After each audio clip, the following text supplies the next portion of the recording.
नमस्कार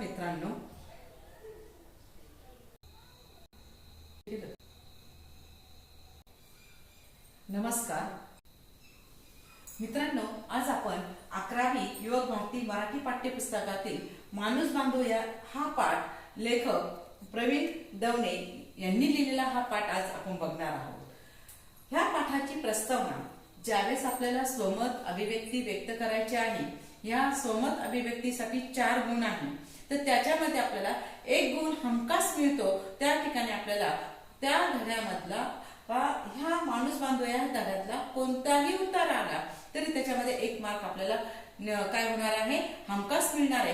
त्यासाठी आपल्याला त्या पाठाची काय पाहिजे, प्रस्तावना पाहिजे। प्रस्तावनेमध्ये माणूस बांधूया यामध्ये आपल्याला त्यांनी सांगितलेलं आहे का लेखक परिचय कशा स्वरूपाचा सांगितलेला आहे का, या ठिकाणी लेखकाचा परिचय काय दिलेला आहे।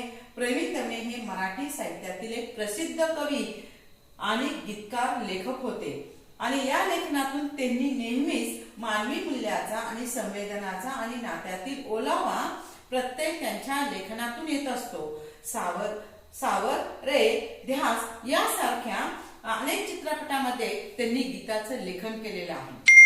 पाठाचा विषय काय आहे, पाठाच्या विषयामध्ये लेखकाने काय सांगितलेलं आहे का, यामध्ये आपल्याला पाठाच्या विषयामध्ये आजच्या तंत्रज्ञानाच्या युगात माणूस जागतिक हा गोबल झालेला असला तरी तो आतून एकाकी होत चाललेला आहे। याचं कारण काय आहे हे लेखकाला का जाणवलेलं त्याचं वर्णन याच्यामध्ये केलेलं आहे। म्हणजे या पाठाची पार्श्वभूमी आहे। या पाठामधून आपल्याला शिकायला मिळतं की संवाद, प्रेम आणि माणुसकी यांच्याद्वारे माणसे एकमेकाशी कशी जोडावी आणि त्या ठिकाणी ह्या जोडण्याचं काम, या भाष्याचं काम लेखक प्रवीण दवणे यांनी या पाठात केलेलं आहे। मग आता यामध्ये पाठातील मुद्दे हे कशा स्वरूपाचे पाहिजे, महत्वाचे मुद्दे कशा स्वरूपाचे लिहायचे आहे, या ठिकाणी आपल्याला मुद्दे दिलेले। संवादाचा अभाव असला पाहिजे। मग या सध्याच्या हा मोबाईल च्या काळामध्ये, सोशल मीडियाच्या काळामध्ये या ठिकाणी आभासाच्या जगामध्ये कशा प्रकारचं राहायचं ते यामध्ये सांगितले। प्रत्यक्ष संवाद कसा हरवत चाललेला आहे त्याचं या ठिकाणी सांगितलेले आहे। हृदयाची भाषा कशा स्वरूपाची आहे, ही हृदयाची भाषा आपण या ठिकाणी बघणार आहोत। बघा मित्रांनो, आपल्याला यामध्ये हे जे काही मुद्दे आहे हे भाग 1 मध्ये आपण पाठाच्या याच्यामध्ये आपण हे बघणार आहोत आणि यामध्ये पुढच्या भागामध्ये माणूस बांधू या पुढच्या भागामध्ये आपण बघणार।